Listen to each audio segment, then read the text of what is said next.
Good morning! Masayang araw mga kanigalig. Ari nga po ang kaganapan ko kahapon na nagluto ako ng adobong pusit. Simpleng luto laang naman at para laang naman sa amin.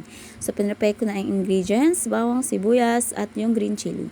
Ginahit ko na ito at hindi pwedeng masyadong maanghang dahil kakain ng aking bebehan. So nag-init ako ng mantika sa kawali. And then gigisahin na natin ang bawang. Konting gisa laang naman at baka masunog. And then, isusunod ko na po dito ang sibuyas. Hindi ko po ito masyadong niluluto dahil gusto ko ay medyo crispy pa. Tapos, sasabawon pa mamaya indigo. O, yan. Tapos, ilalagay ko na ang pusit. Pusit na hinatian pa ng pusa. Diyos ko, madami pa nakain ang pusa kaysa sa amin. And then, lalagyan po natin siya ng kaunting tubig para hindi naman sobrang madaming sabaw. Alam nga namang paiga. Bibisikan ng konting asin. Nalagyan natin ng paminta. At ilalagay natin ang sarili natin, charot.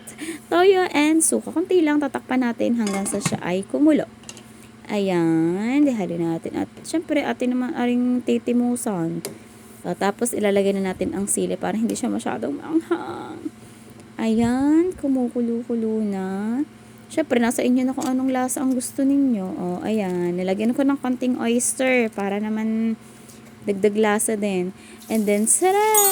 Luto na! Wow! Yan siya papaano. Basta ako'y garni magluto ng adobong pusit at ari first time ko. Thank you. Paki-like, comment, and share!